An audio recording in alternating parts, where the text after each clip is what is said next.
Okay, so you know that feeling, right? When a thought just pops into your head where maybe it's this great idea or a change you know you should make. Yeah.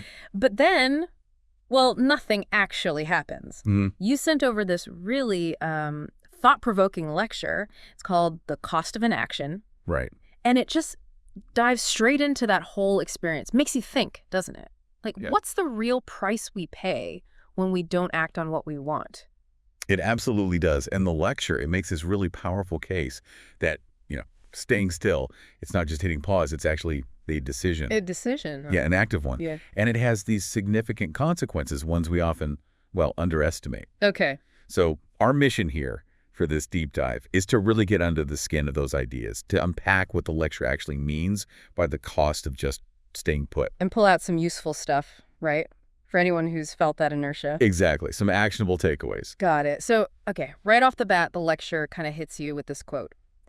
If you don't change anything, nothing changes. Seems obvious almost. Right. So simple. But then it immediately says, look, inaction. It's not some neutral zone. It's a choice.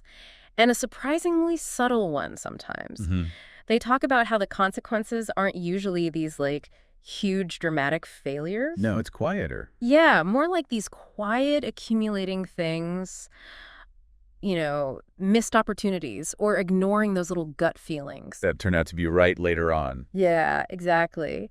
And what's really interesting is how the lecture reframes those common delays we all use. Oh, yeah, the classics. Totally. Like, oh, I'll do it when the timing is right, or I'm just waiting for the perfect moment. I'll start next week. Always next week. Always. And the lecture argues these aren't just, passive postponements. They're actually active choices. Choices to keep things as they are, maintain the status quo. And each one, according to the lecture, carries this hidden opportunity cost. Which brings us right to that concept, opportunity cost. Now, you often hear about this in, economics class, right? Yeah, dollars and cents. Yeah. But the lecture does a brilliant job applying it to our actual lives, our personal choices. It's not just about money, then. Not at all. It's about what we actively lose when we choose to wait or, not act. Okay, so, that novel idea you've got buzzing around. Yeah. Or that gym routine you keep meaning to start. Or applying for that job that actually sounds exciting. Exactly. Every time you don't act, the lecture says you're simultaneously giving up the potential gains. So not writing the book means what? Missing a connection with readers. Potentially, yeah. Or missing the chance to share your unique view. Skipping the gym isn't just skipping a workout. It could be forfeiting more energy, better long-term health. Right. And not applying for that job. Well, you're basically giving up the possibility of a more fulfilling, maybe more prosperous future. It's easy to focus on the risk of doing something, isn't it? Like, what if I fail? Precisely. And that's what the lecture really highlights. We obsess over the risks of action, fear of failure, getting uncomfortable. But we often just completely ignore the very real risks of inaction, of staying put. Wow. Okay. The lecture actually poses this question, doesn't it? Something like, what if not starting is even worse? Yeah, what if the biggest risk isn't failure, but regret? That really flips the script. Totally. It forces you to think not just about what might go wrong if you try, but what you're almost guaranteed to lose by doing nothing. And to really hammer this home, they walk you through this visualization exercise. Ah, yes. Tell me about that. Well, it's quite powerful, actually. It asks you to imagine yourself, say, 5 years down the line. Yeah. But nothing has changed. You're still in that same job that kind of drains you, still feeling that background hum of dissatisfaction. Oof. Yeah, I can picture that sort of nagging feeling they mentioned. Exactly. That feeling you're capable of more, maybe not quite living up to your potential. And then they break down the costs in that future scenario. The emotional stuff like more anxiety, more self-doubt. Shaming. Yeah, shame could be part of it. Then the financial side, stagnant income, missed opportunities for growth. And the personal stuff too, right? Less time with family, feeling stuck. Exactly. Missing moments, stagnant relationships. And the line that really landed for me was something like, staying stuck doesn't just delay your dreams, it starves them. Whoa, starves them? That's intense. It is. But the point isn't just to scare you. It's about making the potential outcome of inaction really clear, really vivid. So it feels more real. Right. Making those future costs tangible gives you a much stronger reason to think about changing course now. Okay. And to make it even more concrete, they share a couple of stories, contrasting ones. Yeah, that's right. First, there's this rather poignant story about a man. He always wanted to be a writer. Had the ideas. Loads them, apparently. Stories just bubbling up. But he kept putting it off. Always waiting for that perfect moment, Which never comes. Exactly. Yeah. And then later in life, he's looking back, maybe facing some physical issues like arthritis, fading eyesight, and he's just filled with this profound regret. Not for trying and failing, but for never even trying. Wow, that's a heavy example of that starved dream, the closed doors. It really illustrates the long-term weight the lecture talks about. But then, importantly, they contrast that. With the success stories. Yeah, people like Lisa Nichols. Started with, what, $11 and change? Built a huge business. Incredible story. And Steve Harvey, too, right? Steve Harvey. Yeah. Slipping in his car at one point, persevering through incredible hardship to achieve his goals. Right. And both of them, their stories just scream about the power of deciding to act, even when you're terrified. Mm-hmm.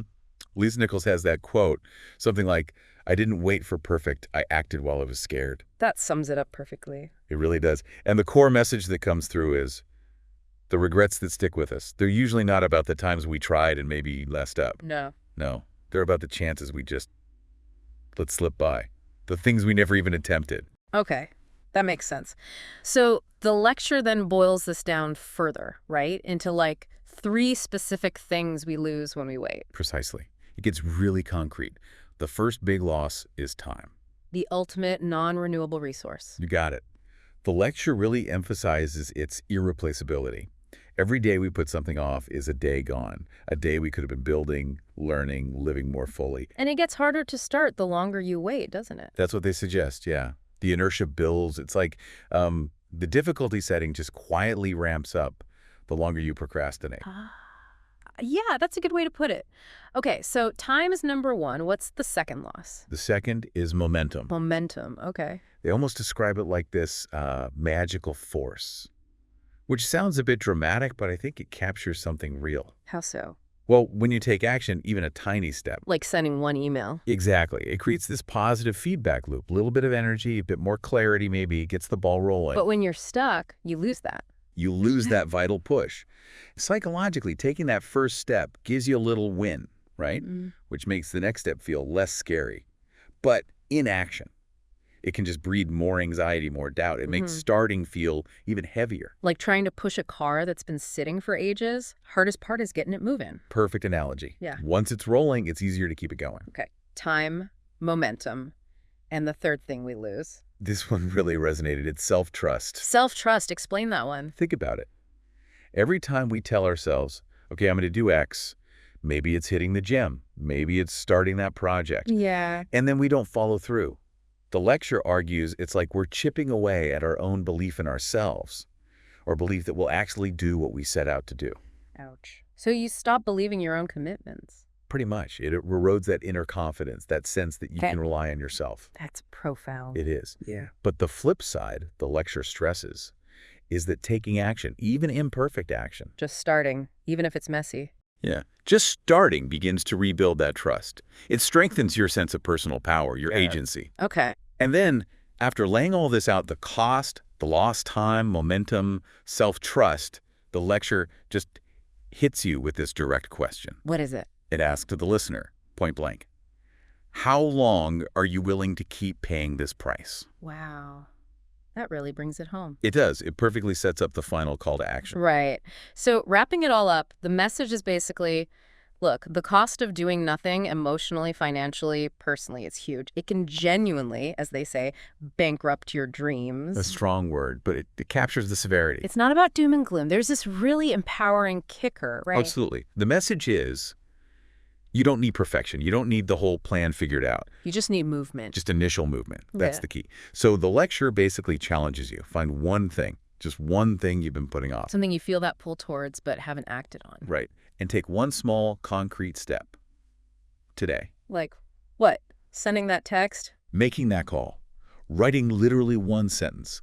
Booking the class. Saying yes. Saying no. Whatever it is. Just do something. Exactly. Break the pattern. Generate that first little spark of momentum we talked about. It's about reminding yourself you have the power, you have the choice.